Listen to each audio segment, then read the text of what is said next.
Anda masih bersama kami di Aju Sore. Pemirsa, seorang penumpang pesawat tujuan Jakarta Ternate diduga memalsukan dokumen hasil tes usap yang Indonesia untuk mengelabui petugas Bandara Halim Perdana Kusuma. Pelaku memakai cadar serta menggunakan dokumen istrinya.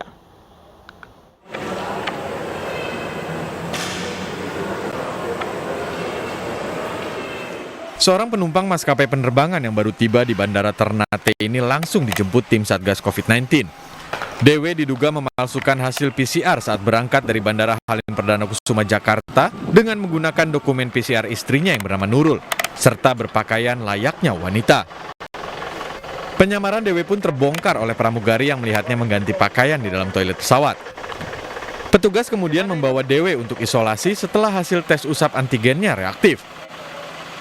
Gejala-gejala COVID itu dirasakan oleh penumpang tersebut, ya, laki-laki, dan ternyata setelah kita oleh teman-teman Satgas melakukan pemeriksaan secara intens dan melakukan swab test, yang bersangkutan adalah positif. Sementara itu, Kapolres Ternate menyatakan ada indikasi pelanggaran tindak pidana yang dilakukan DW. Indikasi pelanggaran atau dugaan tindak pidana pemalsuan dokumennya sekarang sedang kita laksanakan penyelidikan. Barang-barang bukti sudah kita kumpulkan, antara lain surat-surat dokumen yang dipalsukan itu karena dia terindikasi menggunakan dokumen atas nama istrinya untuk bisa terbang dari Halim ke Ternate. Polisi pun akan berkoordinasi dengan otoritas Bandara Halim Perdana Kusuma untuk menyelidiki kasus ini. Dari Ternate, Maluku Utara, Ismail Sangaji, iNews melaporkan.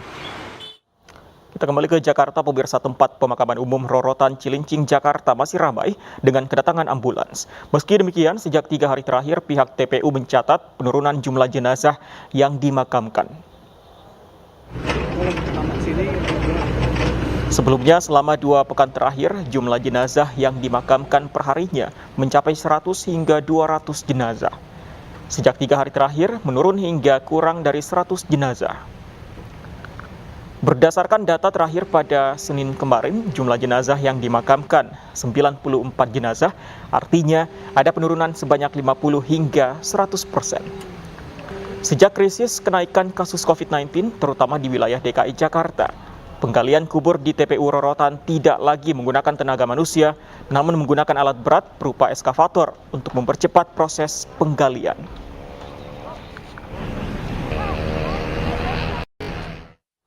Ya, pemirsa, kasus COVID-19 di Indonesia terus bertambah. Hingga siang tadi, tercatat jumlah penambahan sebanyak 38.325 kasus baru di Indonesia.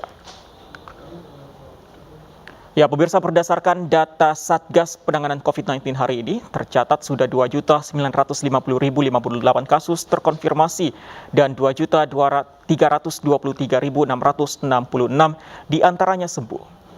Sementara yang meninggal dunia hari ini 1.280 orang, sehingga total saat ini mencapai 76.200 orang. Pemirsa, ingat, COVID makin ganas, saatnya kurangi mobilitas. Patuhi aturan PPKM darurat karena COVID bisa menyerang siapa saja. Kita ke informasi selanjutnya, pemirsa. Gubernur dan Wakil Gubernur DKI Jakarta menyerahkan sapi kurban mereka ke Rumah Potong Hewan Dharma Jaya Cakung, Jakarta Timur. Sapi dengan bobot hingga 1,1 ton akan disembelih di Rumah Potong Hewan untuk tetap menjaga protokol kesehatan.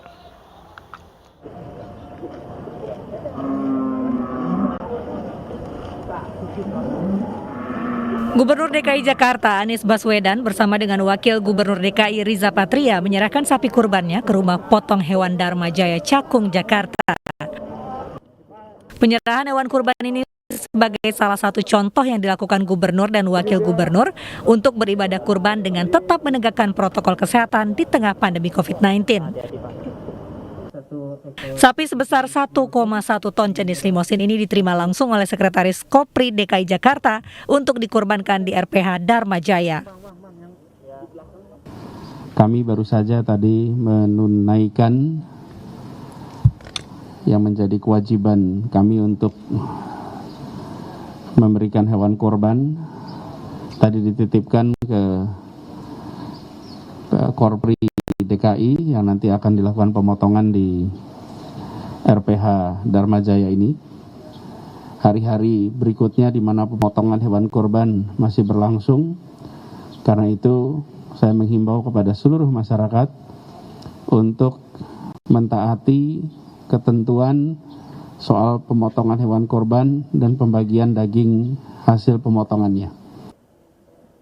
Sementara itu, Wakil Gubernur DKI Jakarta juga menyerahkan sapi kurbannya yang berjenis limosin seberat 950 kg.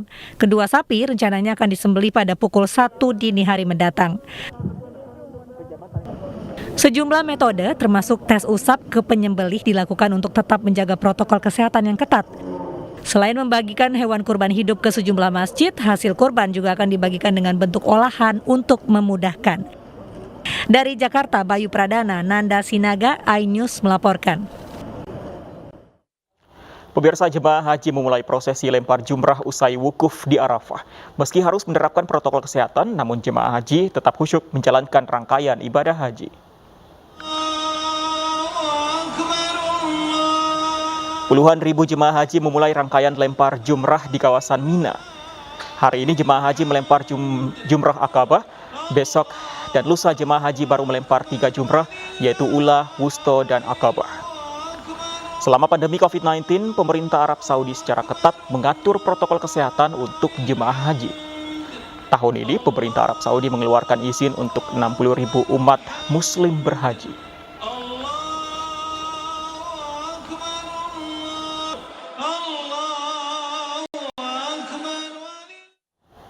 Dan pemirsa, kita akan bergabung dengan Ustadz Muhammad Sofi, warga negara Indonesia di Arab Saudi yang kini juga ikut menjalankan ibadah haji di Tanah Suci.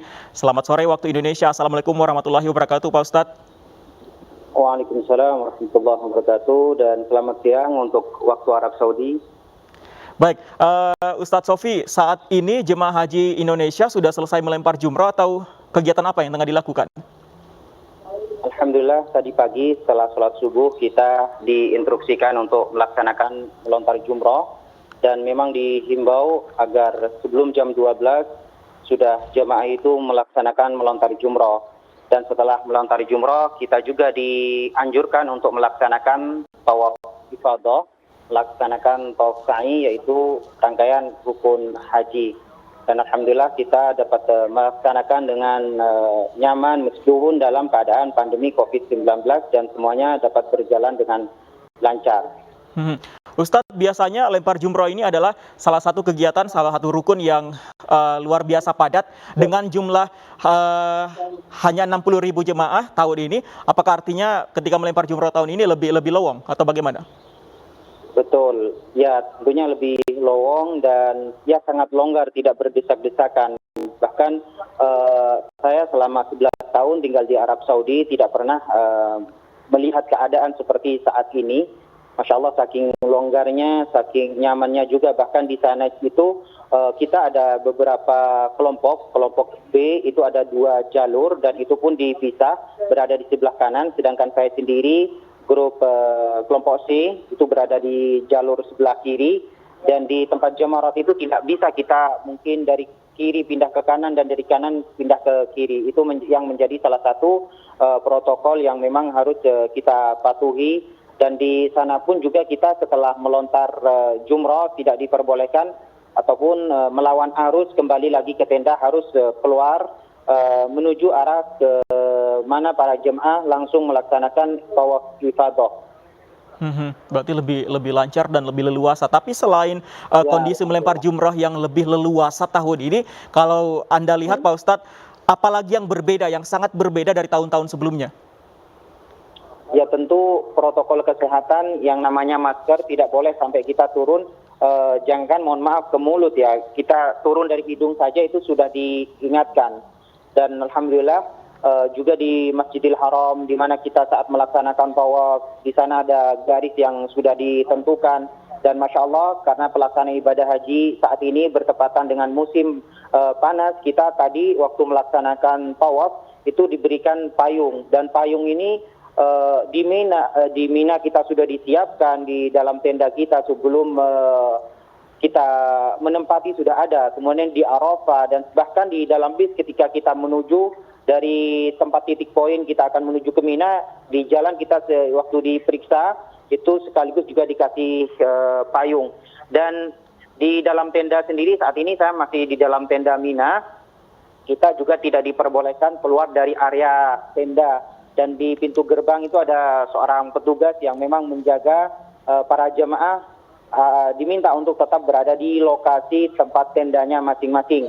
Sedangkan saya berada di grup T05. Nah, misalkan saya mau pindah ke atau datang ke T06 itu tidak diperbolehkan, meskipun ini merupakan salah satu ya daerah kalau di kita itu satu maktab atau satu travel. Itu saking ketatnya untuk protokol pelaksanaan ibadah haji di era pandemi saat ini. Tapi alhamdulillah kita dapat melaksanakan semua rangkaian mulai dari kita wukuf, kemudian di Musdalifah merasakan nyaman, enak, dan bahkan saya sendiri selama 11 tahun tidak merasakan pelaksanaan ibadah haji seenak dan selancar semudah seperti yang saya laksanakan pada kesempatan tahun 2021 ini. Pak Ustadz, kalau tidak salah, ini waktu ibadah haji tahun ini hanya beberapa hari. Kalau tidak salah saya dapat informasi hanya 5 hari. Nah, berbeda dengan haji sebelumnya beberapa pekan lamanya. Apa artinya dengan 5 hari ini saja ada rukun haji tertentu yang dipersingkat waktunya? Tidak sih. Hanya saja kita itu dianjurkan, memang di awal tidak ada yang namanya melaksanakan haji tamattu, yang mana mendahulukan umroh terlebih dahulu. Karena tidak ada fasilitas pemerintah Arab Saudi menyediakan bagi para jemaah haji bisa melaksanakan umroh terlebih dahulu, tidak demikian. Sehingga tanggal 7 Dhul Hijjah para jemaah yang dari luar kota Mekah itu sudah dianjurkan untuk mendatangi tempat titik poin.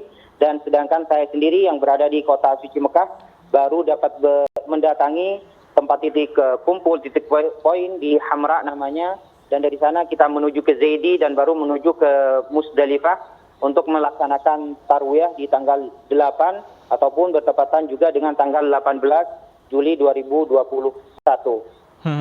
Ustadz Sofi, semoga lancar ibadah hajinya dan menjadi haji mabrur. Salam untuk warga negara Indonesia yang juga menjalankan ibadah haji di sana. Selamat sore waktu Indonesia. Kita ke informasi selanjutnya, pemirsa. Seorang pejalan kaki tewas setelah tertimpa pipa besi saluran air di Jalan Raya Saketi, Pandeglang, Banten. Diduga pipa air roboh karena sudah lapuk dimakan usia.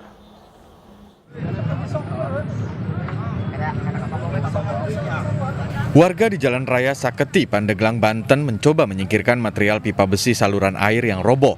Pipa air dengan berat lebih dari 1 ton roboh ke jalan raya dan mengakibatkan lalu lintas dari dan menuju Pandeglang kota sempat lumpuh total. Selain menimbulkan kemacetan, peristiwa ini juga menelan korban jiwa seorang pejalan kaki.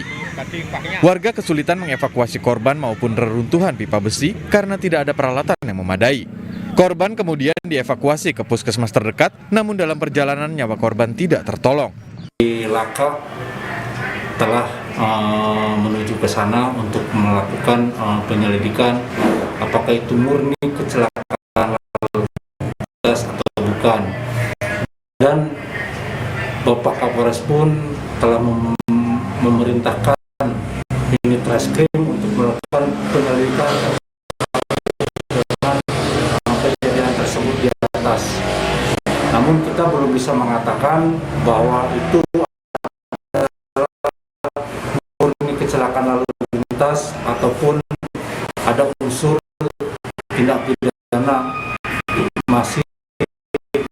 semuanya masih dalam penyelidikan.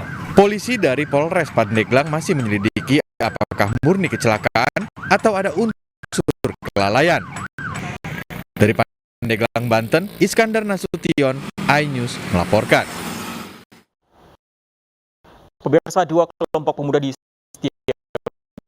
Jakarta Selatan saling serang menggunakan senjata tajam. Tawuran diduga dipicu saling ejek di media sosial.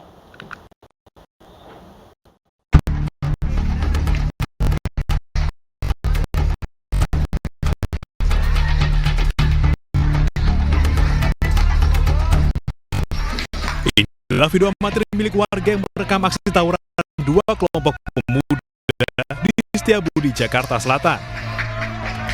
Saling serang antara dua kelompok pemuda dari dua RW berbeda ini terjadi jelang sholat subuh. Mereka membawa senjata tajam dan benda tumpul saat tawuran. Tawuran seperti ini sudah 2 kali terjadi dalam sepekan dan mengganggu warga.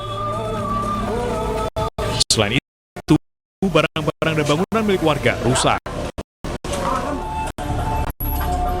RW 11 sama RW 2. Berarti masih satu kelurahan, Bang?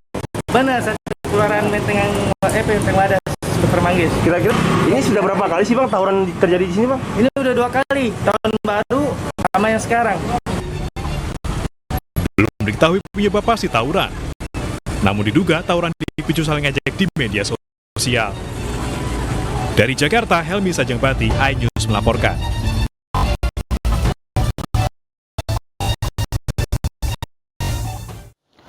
Pemirsa, tetap lindungi keluarga Anda dengan mengetatkan protokol kesehatan 3M karena saat ini penularan COVID-19 semakin meningkat. Memakai masker, menjaga jarak dan jauhi kerumunan, mencuci tangan di air mengalir.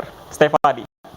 Ya, dan jangan lupa pemirsa untuk terus mendukung vaksinasi pemerintah demi terjadinya kekebalan kelompok agar pandemi segera berakhir.